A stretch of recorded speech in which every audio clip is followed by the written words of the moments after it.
తెలంగాణలో కాంగ్రెస్ నాయకులని ఊర్లల్లకి పోతే ఉరికిచ్చి కొడతారు అని చెప్పేసి నేను ఆల్రెడీ చెప్పడం జరిగింది. అదే పరిస్థితులు ఈరోజు క్లియర్గా కనిపిస్తున్నాయి. కాంగ్రెస్ నాయకులని ఊర్లల్లో రైతులు ఉరికిచ్చి కొడుతున్నారు.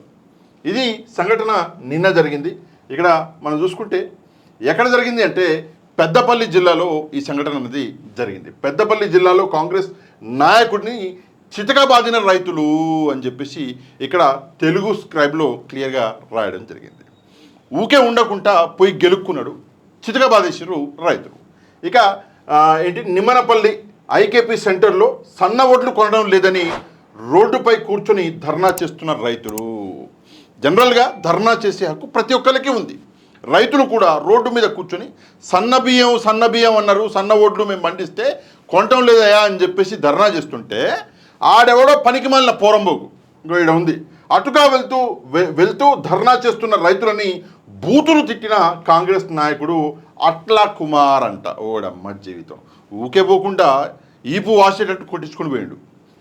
నెక్స్ట్ వడ్లు ప్రభుత్వం కొనకుండా మళ్ళీ మమ్మల్నే బూతులు తిడతారా అంటూ నడి రోడ్డుపై కుమార్ని చితకబాదారు.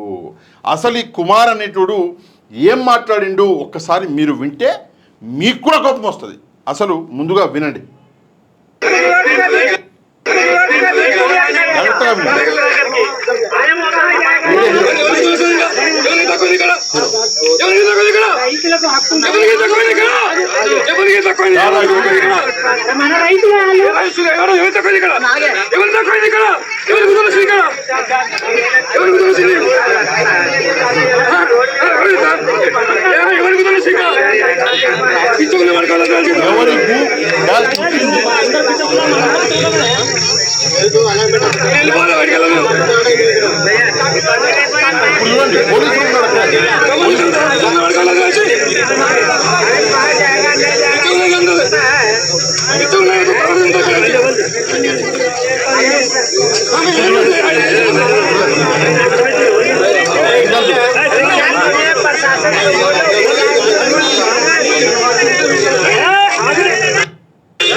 ఇది మొగోడు కాంగ్రెస్ పార్టీ నాయకుడు. సరే ఈ మొగోడు వచ్చి ఇంత పెద్ద యాక్టింగ్ చేశాడు కదా, మరి రైతులు ఊరుకుంటారా? ఇన్నరు, చూసిర్రు, సంజాయించారు. అరే మొత్తుకోకురా బాబు, నీకు తెలియదు, నువ్వు ఏదో ఊడిగం చేయనీకి వచ్చినావు అని చెప్పేసి రైతులు ఎంత సంజాయించినా కూడా వినలేదు. వినకపోతే ఏం చేస్తారు రైతులు? దేహ శుద్ధి అని చెప్పేసి ఒకటి ఉంటుంది, మంచిగా శుద్ధి చేసి పంపించారు. అది కూడా వీడియో ఉంది, ఇది కూడా కొంచెం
పోలీసు ఆయన సంజాయిస్తుండు. యాక్చువల్గా అక్కడ ఆల్రెడీ ధర్నా జరుగుతుందని చెప్పేసి పోలీసులు ఆల్రెడీ అక్కడే ఉన్నారు.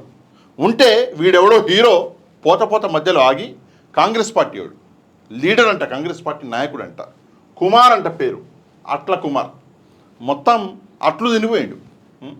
ముందుగా ప్రజలకి రైతులకి ఇచ్చినటువంటి హామీలని పూర్తి చేసే దమ్ము ధైర్యం లేదు. రెండవది ఒడ్లు కొనే ధైర్యము లేదు. మూడవది ఒడ్లు వర్షానికి కొట్టబోతుంటే చూసే నాదుడు లేడు. అట్లాంటి మీరు ఈరోజు పెద్ద డైలాగులు కొట్టడము. స్వయాన మంత్రి గారు ఉత్తమ్ కుమార్ రెడ్డి గారు, మేము ఈ సంవత్సరం కొన్న ఒడ్లు రికార్డు అసలు భూప్రపంచంలో ఇట్లాంటి రికార్డు జరగలే. మేమే చేసినామని చెప్పి ఒకవైపు మీడియాని మభ్యపెడుతూ ప్రజల్ని మభ్యపెడుతుంటే ఇదేంటి మరి? ఇది ఎక్కడుంది మరి? ఎక్కడుంది? తెలంగాణలోనే ఉంది కదా. నిజాలు ఇట్లా బయటికి మీ వాళ్ళని కాంగ్రెస్ వాళ్ళని ఉరికిచ్చి కొడుతున్నారు. ఇది పరిస్థితి ప్రస్తుతం. ఇంకొక 6 నెలలు పోతే ఇక దెబ్బకి చెవులు మూసుకోవాలి. రెండోది, ఇట్లాంటి వాళ్ళకి అసలు అక్కడ ఏం పని నాకు అర్థం కాదు. ఎందుకు దూషించిండు అంటే వాళ్ళ నాయకుడు ఎవరైతే ఉన్నారో రేవంత్ రెడ్డి గారి నాలిక అది, రేవంత్ రెడ్డి గారి మాట తీరు అది. ఆ మాట తీరిని పులికి పుచ్చుకుంటున్నారు కాంగ్రెస్ వాళ్ళందరూ. తను కూడా మాట్లాడిన మాటలు ఎంత గలీజు మాటలు మాట్లాడిన రైతులను పట్టుకొని, ఎంత బేకార మాటలు మాట్లాడిన రైతులను పట్టుకొని, ఇంకా రైతులు ఇంకా వదిలిపెట్టిర్రు.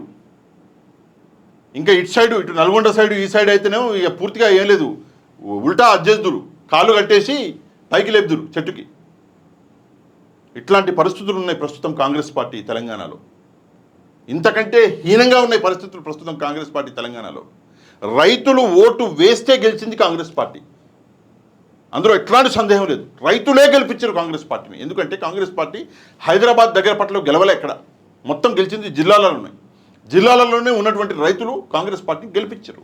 ఈరోజు అదే రైతులు కాంగ్రెస్ వాళ్ళు యాడ కనిపిస్తాడా మొత్తానికి చితక బాదడానికి రెడీగా ఉన్నారు. తీసుకెళ్లడము, ఐకేపీ సెంటర్లలో ఓట్లేయడము, వర్షం రాకూడదని చెప్పేసి దేవుడికి ప్రార్థించడం, వర్షం వస్తే మొత్తం ఓట్లు కొట్టుకపోయిన ఓట్లని ఎవరో మంత్రి గారు దయతలిచి ఏదన్నా వచ్చి ఒకసారి చూసి కొనండి అని చెప్పి అధికారులు వెళ్ళిపోవడం మంత్రి గారు. దాని తర్వాత మళ్ళీ ఆ అధికారుల చుట్టూ కాళ్ళు పట్టుకుని తిరగడం. అయినా కొంటుర్రా అంటే కొంటలే.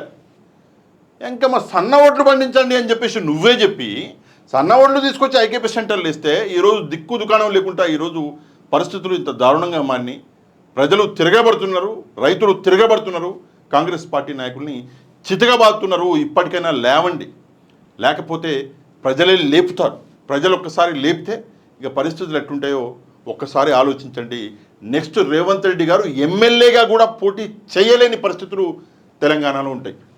ఈ విషయం మీద మీరేమనుకుంటున్నారు తప్పకుండా కమెంట్ చేయండి. మీ ఏరియాలో ప్రస్తుతం ఐకేపీ సెంటర్లు ఏవైతే ఉన్నాయో వాటి పరిస్థితి ఏంటి అన్న విషయం కూడా మీ ఏరియా పేరు రాసి మరి కమెంట్ చేయడం మాత్రం మర్చిపోవద్దు.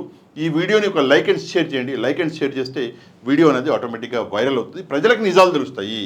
ఎవరైతే మన ఛానల్ని సబ్స్క్రైబ్ చేసుకోలేదో ఛానల్ని కూడా సబ్స్క్రైబ్ చేసుకోండి. నెక్స్ట్ వీడియోలో మళ్ళీ కలుద్దాం. అంతవరకు థ్యాంక్ యూ వెరీ మచ్. జై హింద్.